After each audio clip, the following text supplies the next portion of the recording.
तो like and subscribe करें, ज़्यादा से ज़्यादा शेयर करें। हेलो फ्रेंड्स, आज मैं आप सभी को इस वीडियो के माध्यम से भाषा शिक्षण की पद्धतियाँ, मेथड्स ऑफ टीचिंग लैंग्वेज के बारे में जानकारी साझा करूँगा। यहाँ पर हम संरचनात्मक पद्धति, स्ट्रक्चरल मेथड, नेचुरल मेथड, प्राकृतिक पद्धति, कंबाइंड मेथड, संयुक्त पद्धति में अंतर स्पष्ट करना हम जानेंगे और अंतर स्पष्ट के माध्यम से ही यहाँ पर संरचनात्मक पद्धति, प्राकृतिक पद्धति और संयुक्त पद्धति के बारे में जानकारी प्राप्त करेंगे। इस पर हमारे चैनल द्वारा और भी वीडियो बनाया जाएगा, जिस पर स्ट्रक्चरल मेथड, नेचुरल मेथड और कंबाइंड मेथड के बारे में विस्तृत जानकारी चैनल के माध्यम से आप समझ तक पहुंचाया जाएगा।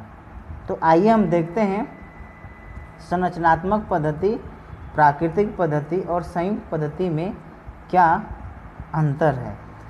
तो अगर हम संरचनात्मक पद्धति की बात करें तो यह योजनाबद्ध क्रियाकलाप पर बल देता है। यहाँ पर जो भी हम एक बच्चे की भाषा का हम डेवलपमेंट करते हैं या हम भाषा का जो टीचिंग करते हैं वो योजनाबद्ध क्रियाकलाप होता है। मतलब कि हमें प्लानिंग तैयार करना होता है और प्लानिंग के आधार पर हम उसके साथ लैंग्वेज की टीचिंग करते हैं।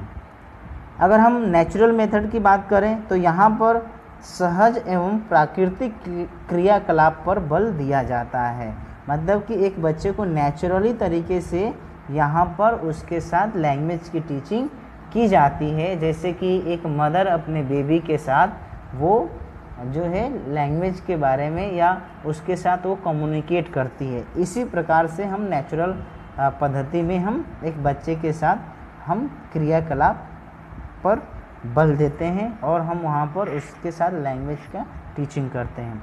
अगर हम कंबाइन मेथड की बात करें तो यहाँ दोनों ही चीज़ को फॉलो किया जाता है। एक तो यहाँ योजनाबद्ध तरीके से भी हम एक बच्चे के लैंग्वेज टीचिंग करते हैं और साथ में यहाँ प्राकृतिक क्रियाकलाप पर भी जोर और बल दिया जाता है। तो इस तरीके से ये कंबाइंड मेथड में होता है। अगर हम दूसरा अंतर देखें तो स्ट्रक्चरल मेथड में जो आपका भाषा है वो ऐसा कहा जाता है कि सिखाई जानी चाहिए। मतलब कि जो लैंग्वेज है वो टीचेबल होनी चाहिए। अगर हम नेचुरल मेथड की बात करें तो यहाँ पे ये कहा जाता है कि जो भाषा है वह सीखी जानी चाहिए। मतलब कि यहाँ पे लर्नेबल की बात की जाती है लैंग्वेज टीचिंग की, और जो कंबाइंड मेथड है उसमें दोनों की बात की जाती है। ऐसा कहा जाता है कि जो आपका लैंग्वेज टीचिंग है वो टीचेबल भी है और लर्नेबल भी है। तो इस तरीके से आपका ये दूसरा अंतर था। अगर हम तीसरे अंतर की बात करें तो जो आपका स्ट्रक्चरल मेथड है यह व्याकरण शिक्षण में विश्वास रखता है कि जो भी हम एक बच्चे के लैंग्वेज का जो डेवलपमेंट करते हैं वो व्याकरण के आधार पर हम उसका लैंग्वेज का डेवलपमेंट करते हैं और यहाँ पर व्याकरण के आधार पर ही हमें उसके साथ लैंग्वेज की टीचिंग किया जाना होता है। उसके बाद अगर हम नेचुरल मेथड में देखें तो भाषा के प्राकृतिक एक्सपोजर पर विश्वास रखा जाता है कि जो हमें एक बच्चे के साथ नेचुरली तरीके से हमें उसके लैंग्वेज का डेवलप करना है और नेचुरल तरीके से हम उसे लैंग्वेज का टीचिंग करना है। जैसे कि मैं उदाहरण के तौर पे आपको बताया कि एक मदर अपने बेबी के साथ जो एक नेचुरली तरीके से वो कम्युनिकेट करती है, उसी तरीके से हमें भी उसे लैंग्वेज का एक्सपोजर देना चाहिए। जब हम उस बच्चे के साथ ज़्यादा से ज़्यादा लोग जो है जब बातचीत करेंगे, उसके मदर हो गई या उसके जो दादा दादी हैं या उसके भाई बहन हैं या चाचा चाची हैं, जब उसके साथ ज़्यादा से ज़्यादा वो भाषा का एक्सपोजर जब देंगे तो वो एक नेचुरली तरीके से उनके भाषा का अनुकरण करते हुए वो बालक भाषा को सीखेगा। तो यहाँ पर प्राकृतिक जो पद्धति है यहाँ पर इस बात पर जो है जोर दिया जाता है, ध्यान दिया जाता है। अगर हम कंबाइंड मेथड की बात करें तो यहाँ दोनों पर ही विश्वास रखा जाता है कि आपका जो है व्याकरण भी हमें शिक्षण किया जाना चाहिए, और हमें नेचुरल जो आपका भाषा का जो एक्सपोजर है वो भी हम एक बच्चे को दिया जाना चाहिए। तो दोनों चीज़ें कंबाइंड में फोकस की जाती है कि हमें व्याकरण शिक्षण पे भी विश्वास रखना चाहिए और एक प्राकृतिक तरीके से भी हम एक बच्चे के साथ भाषा का वातावरण हमें प्रदान किया जाना चाहिए। तो उसके बाद अगर हम चौथा अगर हम अंतर की बात करें तो जो आपका स्ट्रक्चरल जो मेथड है यह व्याकरण के ढांचा बच्चों को बताए जाना चाहिए, ऐसा वो मानता है कि मतलब कि जो भी हमें व्याकरण की जो स्ट्रक्चर है उस स्ट्रक्चर के बारे में हमें बच्चों को अवगत कराना चाहिए। जैसे कि जो ग्रामर होता है कि हम स्त्रीलिंग, पुल्लिंग, एक वचन, बहुवचन, इसके अलावा नाउन, बहुत सारी चीज़ें हैं जो ग्रामर, इसके अलावा आपका वाक्य का जो क्या बनावट है, वाक्य संरचना, तो ये सारी चीज़ें हमें यहाँ पर बच्चे को व्याकरण के जो ढांचा है उसको सिखाना चाहिए। उसके बाद अगर हम बात करें नेचुरल में तो क्या हर व्याकरण नियम एवं ढांचा छात्र जो है स्वयं खोज करते हैं। यहाँ पर ये चीज़ों पर फोकस किया जाता है कि बच्चे को हमें इस तरीके का एक्सपोजर देना है कि वो व्याकरण और नियम और जो भाषा है उसकी ढांचा वो खुद खोज करें। और जो आपके कंबाइंड मेथड है ये दोनों चीज़ों पर फोकस करता है। और स्थिति के अनुसार हमें एक बच्चे को व्याकरण की ढांचा भी सिखाई जानी चाहिए, बताई जानी चाहिए, रूल नियम बताई जानी चाहिए, और उसे हमें व्याकरण के नियम भी बच्चों से निकलवाने चाहिए और उन्हें बताने का अवसर देना चाहिए।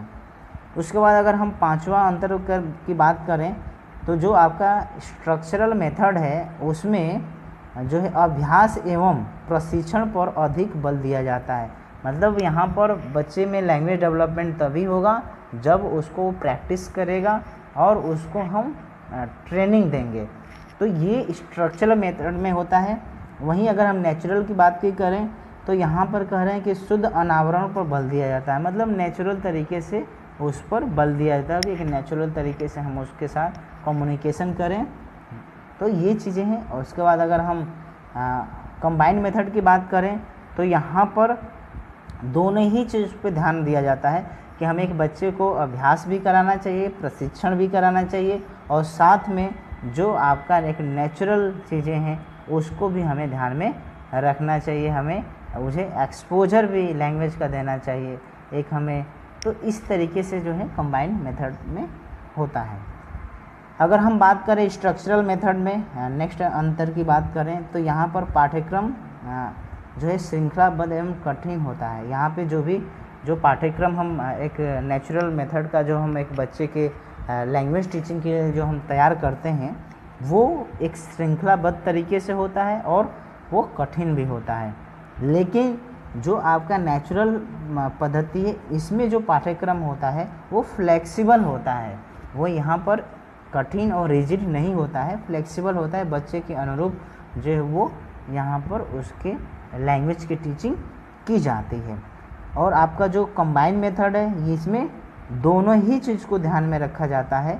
समय के अनुरूप हमें उसे एक पाठ्यक्रम को श्रृंखलाबद्ध तरीके से एवं कठिन रूप में भी प्रस्तुत करना होता है और हमें फ्लेक्सिबिलिटी को भी ध्यान में रखना होता है। तो ये आपका कंबाइंड मेथड में हम जो है इन बातों को ध्यान में रखते हैं।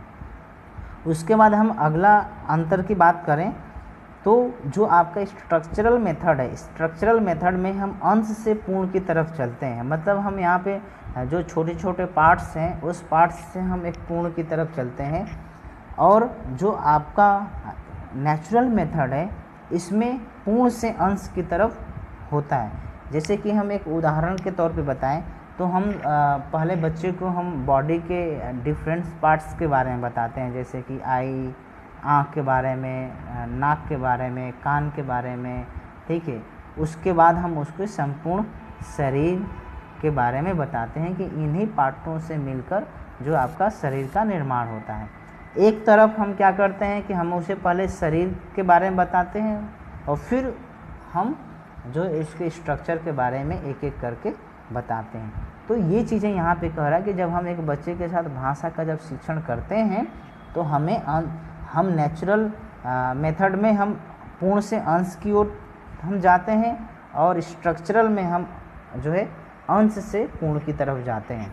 लेकिन जो आपका कंबाइंड है, यहाँ पर हम दोनों चीज़ों को ध्यान में रखते हैं। हम इस प्रकार से संतुलन स्थापित करते हैं जहाँ पर ज़रूरत पड़ने पर हम अंश के पूर्ण की तरफ जाएंगे और पूर्ण से अंश की तरफ भी जाएंगे। तो इस तरीके से जो है आपका ये अंतर है, और इस अंतर के माध्यम से मैं आशा करता हूँ कि आप लोगों ने नेचुरल और स्ट्रक्चरल और कंबाइंड में जो लैंग्वेज डेवलपमेंट के जो मेथड्स हैं उसके बारे में अवगत हुए होंगे। और इस पर हमारे चैनल द्वारा और भी वीडियो बनाया जाएगा जहाँ पर हम देखेंगे कि स्ट्रक्चरल मेथड क्या है, नेचुरल मेथड क्या है और कंबाइंड मेथड क्या है। लेकिन ये भी आपका प्रश्न ये इम्पॉर्टेंट है, क्योंकि एग्ज़ाम में इस प्रकार के प्रश्न कुछ वर्षों से पूछे जाते रहे हैं कि आप नेचुरल, स्ट्रक्चरल और कंबाइंड मेथड में अंतर स्पष्ट करें। तो ये जो है एक आप लोगों के लिए नेचुरल और स्ट्रक्चरल और कंबाइंड मेथड के बारे में संक्षिप्त जानकारी के लिए महत्वपूर्ण था। तो इस वीडियो को आप अपने दोस्त मित्रों के साथ शेयर करें, और अभी तक आप हमारे चैनल पर प्रथम बार विजिट कर रहे हैं तो आप हमारे चैनल को ज़रूर सब्सक्राइब करें और आप बेल आइकन को प्रेस करें, जिससे कि आप हमारे चैनल द्वारा जो भी वीडियो बनाया जाता है आपको समय पर उपलब्ध हो सके। धन्यवाद।